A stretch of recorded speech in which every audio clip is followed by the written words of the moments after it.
Welcome to another episode of Real Talk with Heath Brady. I am your host, the theological coordinator. This is the show where everybody really should hang out. Why? Well, we're kind of special here. We talk about the tough stuff, the hard stuff, the difficult stuff, the challenging stuff. You know, we ask a lot of questions here on this program that maybe a lot of people, especially Christians, might be afraid to ask or even answer. But we always want to remind our audience that, as it says in 1 Timothy chapter 1, verse 5, that the goal of our instruction is love, from a pure heart and from a good conscience and with a sincere faith. That is our goal, and everything we do here is from a vantage point of love. So tonight is very special. This episode is very special. We're starting a new series entitled State of the Steeple.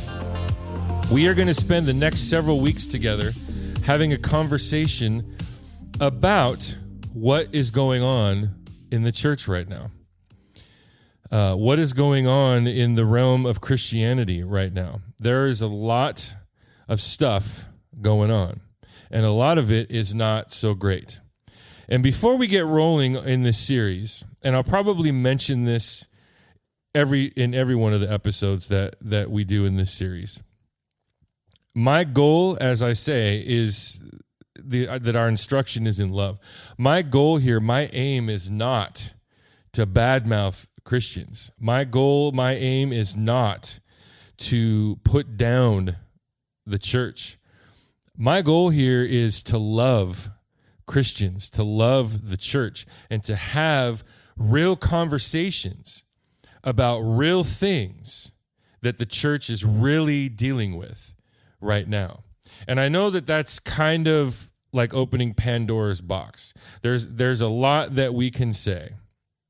There's a lot of different themes that we can pull. When I say that I want to talk about what's going on with the church, and I want to talk about what Christians are dealing with right now, but specifically the things that many of us have endured, gone through, suffered through as Christians, as members of the local church.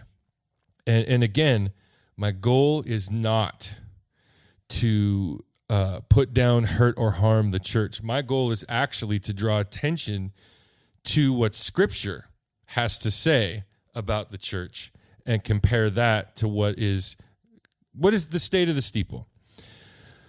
Specifically, as I always do, we always take a look at what's going on in culture, and we look at Scripture and say, what does Scripture possibly have to say about the condition of the church, the state of the church, and those who would consider or call themselves Christians. And so specifically, we are going to go through it's one of my favorite passages. I say this all the time, but it's one of my favorite passages of Scripture in all of the Bible. It's probably the passage of Scripture that I have specifically studied the most and the longest.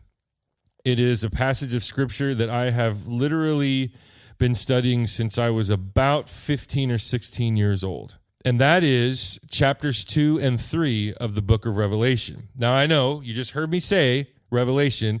I want you to know right out of the gate, we are not going to study the entire book of Revelation. That's for another conversation.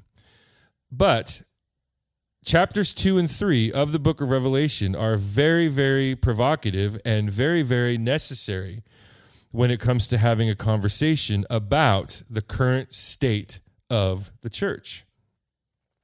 So we'll be using 7 letters written to 7 churches that were real churches that existed towards the end of the first century. The entire book of Revelation was penned by John somewhere between 93 and 95 AD. So this is roughly 60 years after Christ has ascended.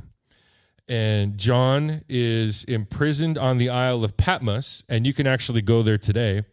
There's churches to visit there. You can actually sit. Someday, this is actually on my bucket list. Someday I would like to go there to the Isle of Patmos. It's off the coast of Turkey. John is imprisoned on the Isle of Patmos, most likely for preaching the gospel. Most Bible scholars believe and hold the view that the John, the Revelator, John, the man who wrote the book of Revelation, is the same John who was the apostle, the disciple of Jesus Christ. I lean that way. There is certainly evidence to say that this is a different John, but I'll kind of qualify that remark as we go through, I'll try to qualify that view better as we go through the series. But specifically, in John's gospel, the book of John, John describes himself as Christ's beloved or Christ's closest friend. And in Jewish culture, if you called someone your beloved, you told them everything. You shared your deepest, closest personal tidbits about yourself with that person. It was a Jewish term, a specific term reserved for your closest friend, your spouse, and that's pretty much it. And so the book of Revelation as a whole, the Greek word literally means the unveiling. It is the unveiling of Jesus Christ. It's literally everything that has been kept a secret about who Jesus is going to present himself as to the world, all being unveiled.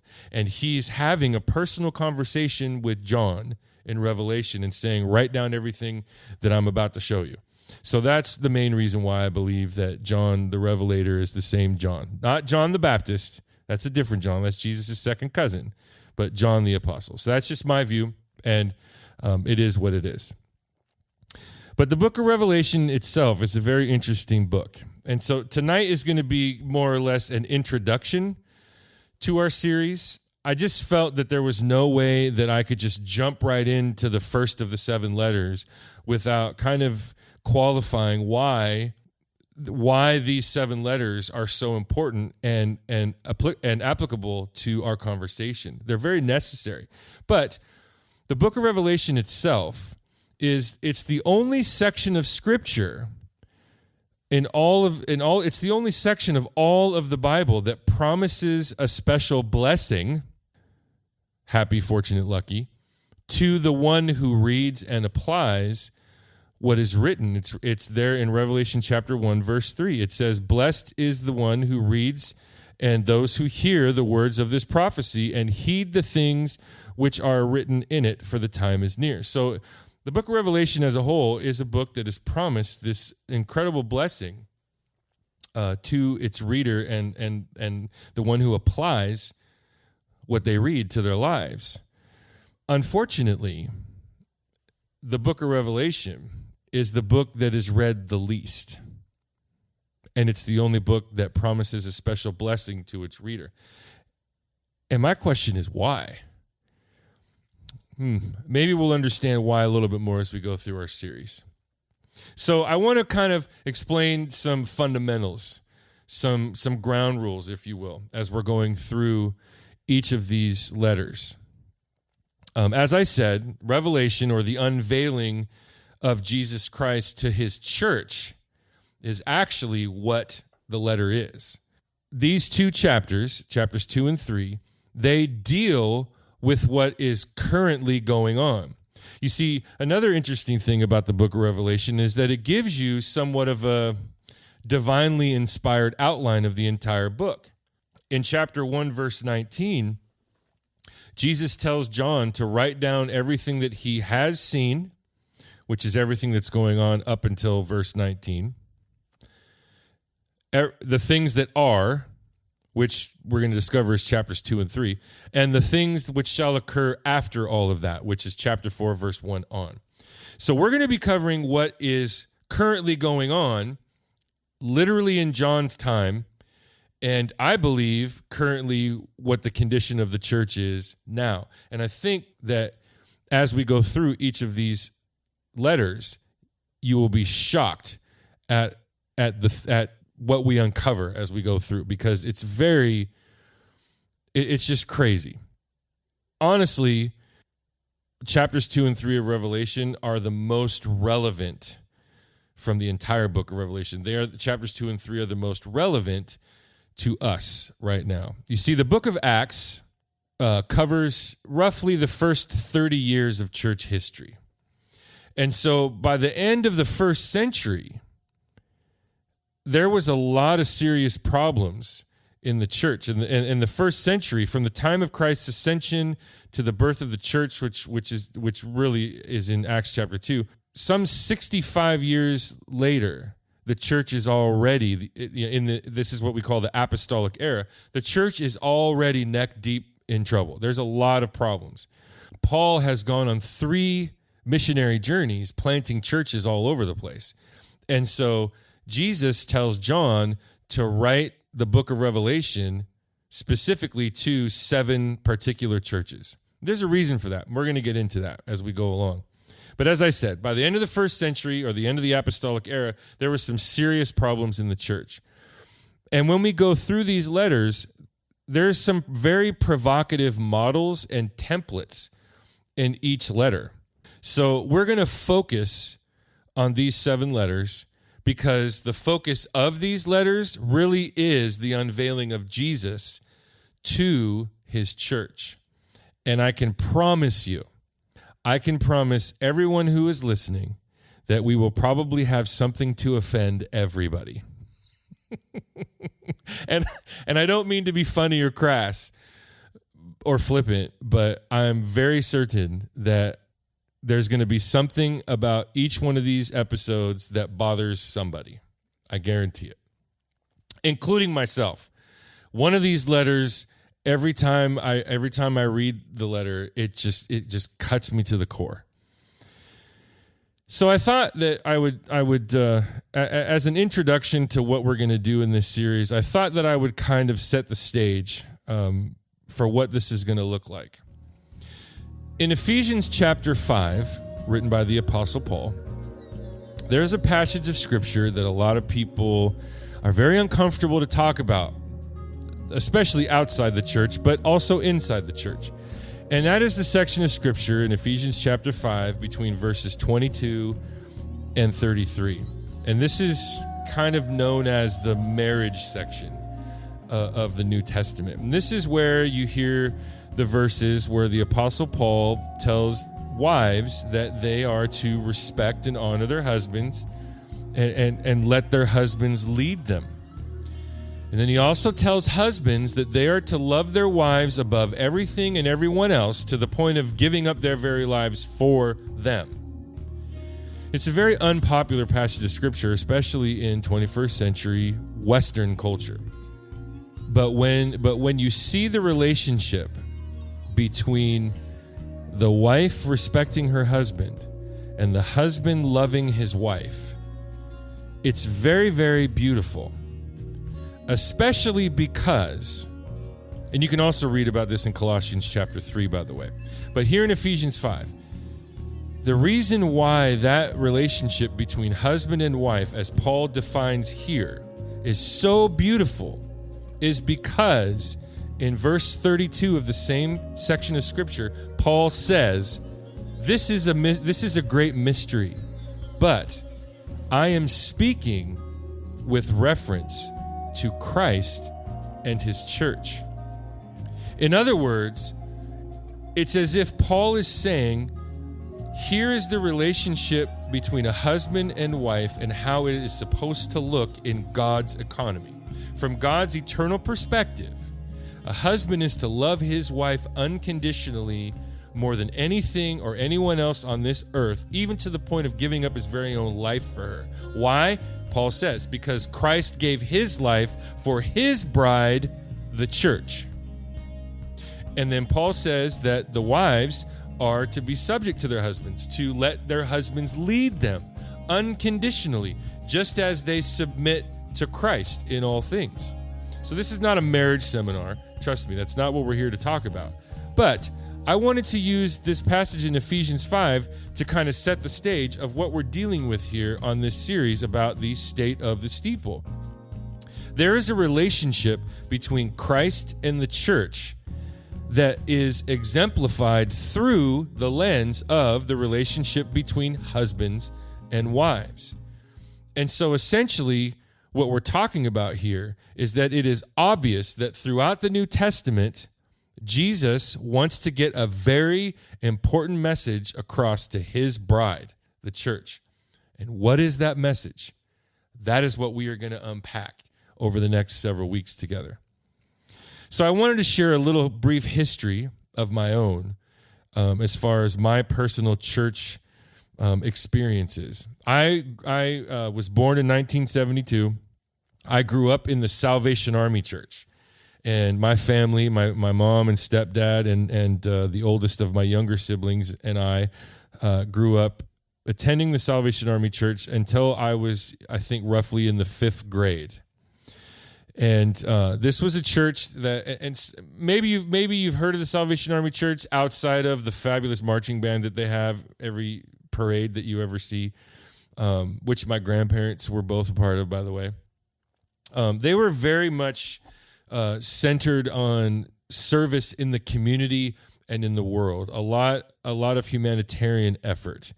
That was their focus. And I can tell you that my entire time growing up in the Salvation Army Church, even though I went to Sunday school, even though I heard all of the same Bible stories that a lot of you have all heard, never once, and I'm not even joking, never once did I ever hear the gospel. Not once. So when I was roughly 5th grade-ish, my family decided that we were going to leave the Salvation Army Church and move over to a Nazarene church. And that's where I attended church through roughly the 9th grade. So about a little bit more than 5 years. Their focus was a very denominational code of ethics. It was not centered on the gospel. When my family became members, we did not, when we had our swearing in, if you will, in the Nazarene church, we did not place our hands on the Bible.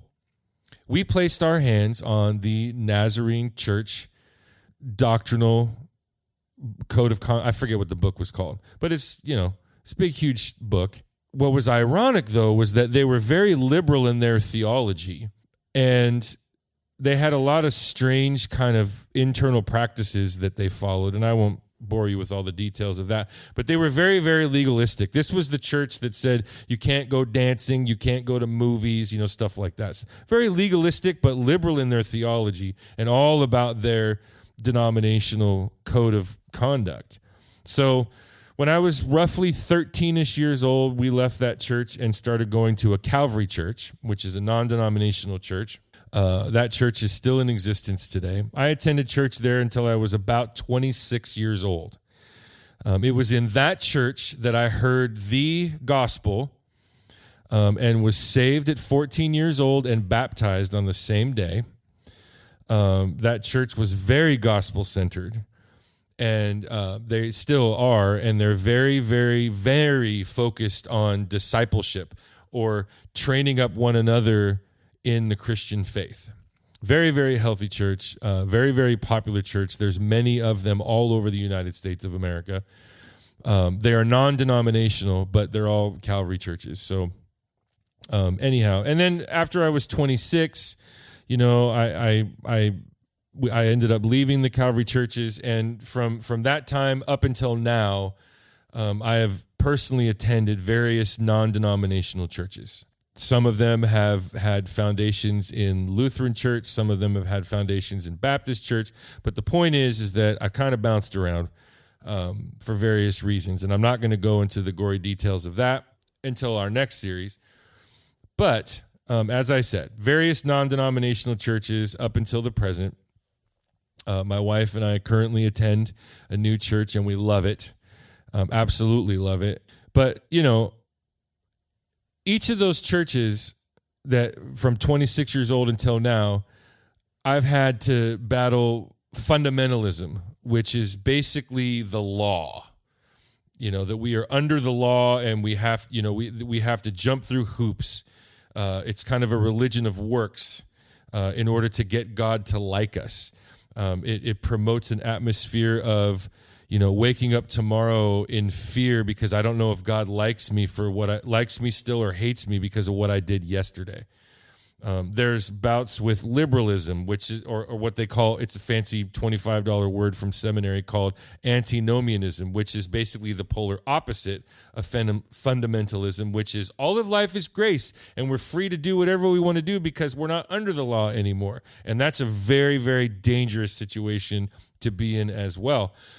I've had to battle with what they call Phariseeism, which is kind of like fundamentalism and legalism, but it's more than that. It's like literally coming up with all of these extra hoops that a Christian might have to jump through because they know that they can't keep the law, so they come up with these extra credit things to do in order to find favor with God and with other people, including especially leadership in their churches. So like I said, I've been to many churches. I have seen many different behaviors, and I have endured many, many different troubles. And I can promise you that everything that I have experienced in my short, now almost just about to be 49 years of life, that the spectrum of what is going on in Revelation chapters 2 and 3 has been covered by all of the churches that I personally have attended. Maybe not for you, and I hope not for you. I hope that you have not experienced 1/100th of what I have personally experienced. But it may be the case, and maybe your experience is worse. I don't know. So this series, The State of the Steeple, the condition of the church today, it is described in these 7 letters in Revelation chapters 2 and 3. There are elements of all 7 of these churches in every single church today. Unfortunately, and for those who get this joke, I applaud you, not every church is like the Church of Philadelphia. Every church has got something the matter with it and something not the matter with it. And this conversation is extremely relevant right now, especially because just like the 7 churches that we are going to talk about, every single church has a misperception of themselves. The churches that think that they're doing terribly are actually doing great. And the churches that think that they're doing great are actually not doing so hot. It may shock you as we go through here. Out of these 7 churches that Jesus is going to address, there are 2 churches that Jesus has nothing bad to say anything about. 2 churches. He has nothing bad to say about them. As well, there are also 2 churches that Jesus has nothing good to say about them. So we're going to discover some very interesting things as we go through. And remember, all of the book of Revelation, not just chapters 2 and 3, were written specifically to these 7 churches. And if you want reference for that, Revelation chapter 1, verses 4 and 11. So some things that are necessary for helping us understand what's going on in each of these letters as a little bit of background. In Revelation chapter 1, verses 12 through 20, you have John seeing a vision of Jesus beginning to unveil himself. And he says some interesting things. There's a lot of imagery. There's a lot of symbolism throughout the book of Revelation, which I believe is probably the number one reason why a lot of people don't read it and study it. It says, I turned to see the voice that was speaking to me, and having turned, I saw 7 golden lampstands. And in the middle of the lampstands, I saw one like the Son of Man. That's Jesus. So John turns and sees Jesus, clothed in a robe reaching to his feet. And he goes on to explain all of these different descriptors of what Jesus looked like. In verse 16, it says that in his right hand, in Jesus' right hand, he held 7 stars. And then in verse 20, Jesus tells John what all these images are. The mystery of the 7 stars, the mystery of the 7 golden lampstands. The 7 stars are the angels of the 7 churches. And the 7 lampstands are the 7 churches. And then one other thing that I want to point out is that Jesus walks in the midst of the lampstands. And we'll discover that we'll talk a little bit more about that in a later episode. So you've got these golden lampstands that Jesus walks in the middle of, and those lampstands in the imagery, those lampstands are these 7 specific churches. And then the stars that he's holding in his right hand, those are the angels of the 7 churches. And as I always say, I don't like to make everybody feel like we're in seminary, but that word there for angel is an important word to unpack for just a second. It's the Greek word angelos, and most often it just simply means messenger.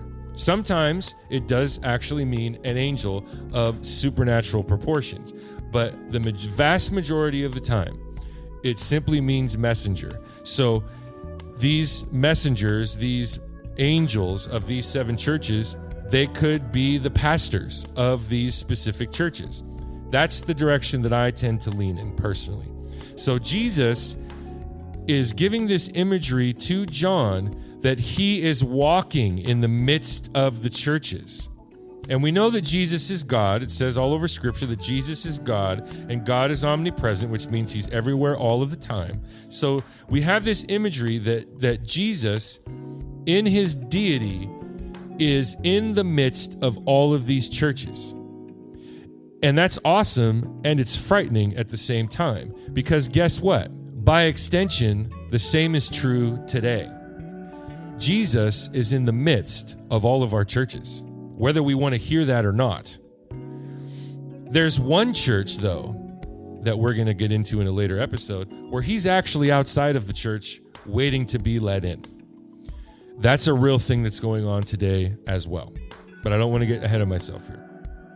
So here you have Jesus describing himself as the one who walks in the midst of the lampstands, and he holds the messengers in his right hand. And the right hand is a place of power. It's a place of authority. So, in other words, the authority that these pastors have in their churches is given to them by Jesus Christ. And by extension, can also be taken away. We'll unpack that a little bit more as we go.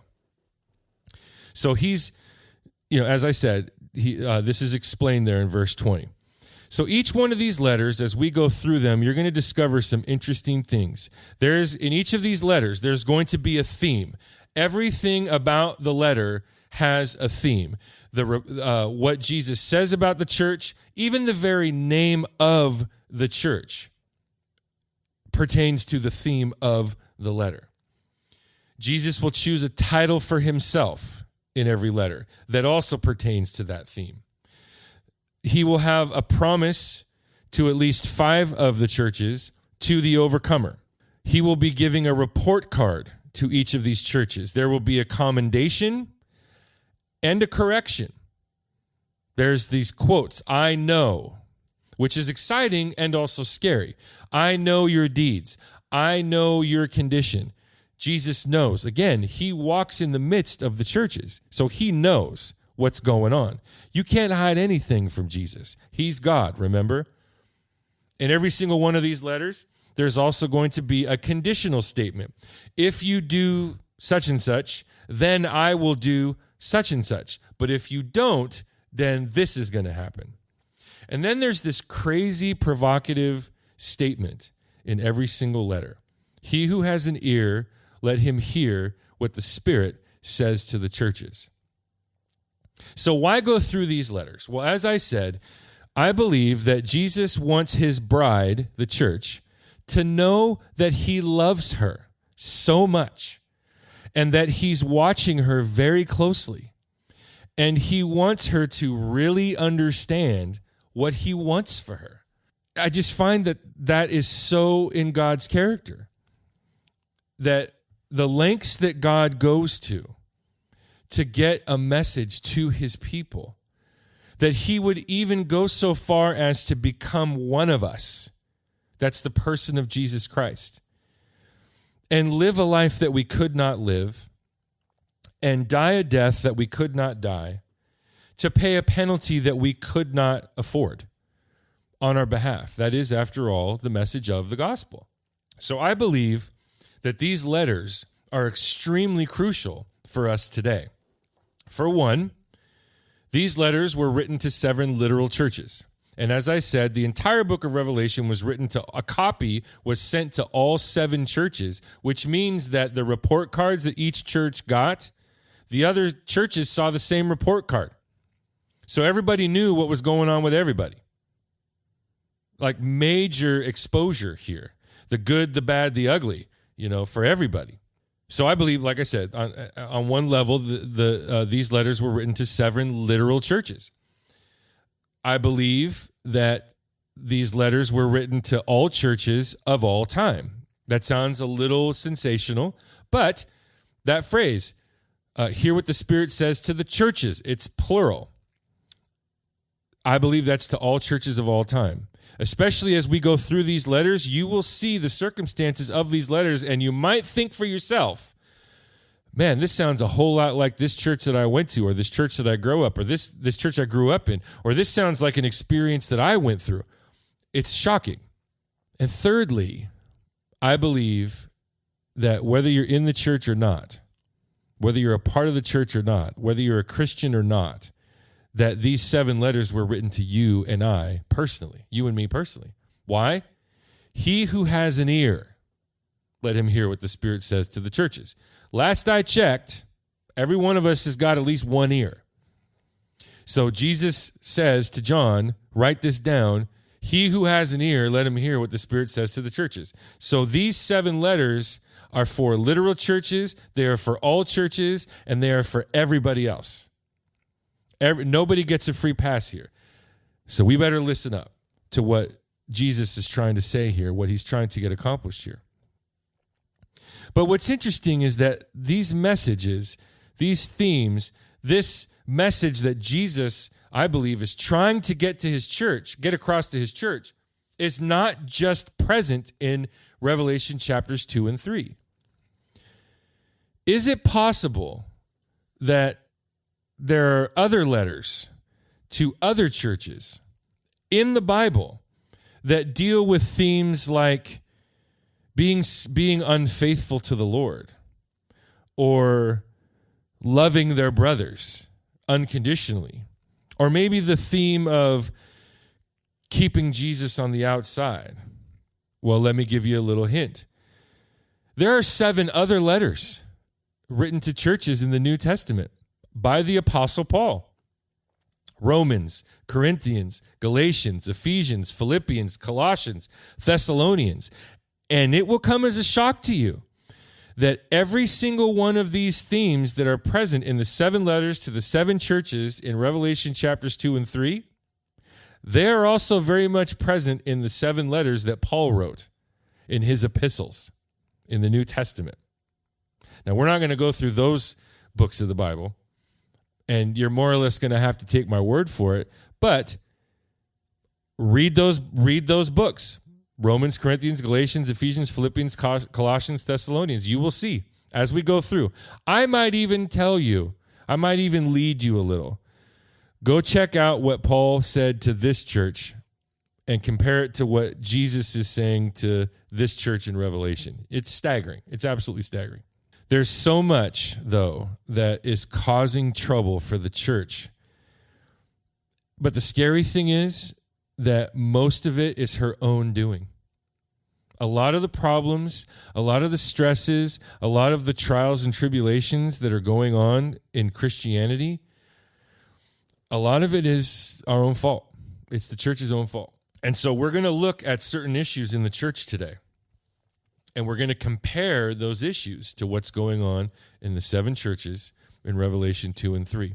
And most of all, we're going to see what the biblical prescription is for course correcting. Because Jesus is going to tell every single one of these churches the real condition of what they look like, regardless of what they think they might look like, and how to overcome that, or how to endure suffering. You see, Jesus went so far as to die on a cross of wood to save sinners and bring them into his church. They are his bride. Ladies and gentlemen, if you are a Christian, you are part of the church. You are a part of the bride of Christ. And the book of Revelation, later on in the book of Revelation, it talks about the wedding feast in heaven, where Christ is finally together with his bride. But just as Jesus is a gentleman who would never force anyone to love or follow him, he's also just as much a gentleman in that he warns those who do follow him what the results look like when we don't let him lead us. So I am excited about this journey that we're going to take. It's going to be fun. It's going to be tough. It's going to hurt a little, but it's very, very necessary. And so, as I said, Jesus is the ultimate gentleman. He will not force you to love or follow him, and he will warn those of us who do follow him what the results look like when we don't let him lead us. And that is all I have to say about that. Thank you so much for tuning in to another episode of Real Talk. Please, please, please follow me on all of the socials. Real Talk with Heath Brady on Facebook, Twitter, and Instagram. You can listen to every one of these episodes either on iTunes, Spotify, Stitcher, really anywhere that you get your podcasts from. So please, when you listen to the podcast, make sure, tell a friend to tell a friend everything that we are doing here. And remember, above all things, that the goal of our instruction is love, from a pure heart, a good conscience, and a sincere faith. Thanks so much again for tuning in. Thanks so much for listening. This is going to be a great series. I can't wait to get rolling in our next episode. But until then, this is the Theological Coordinator saying, peace.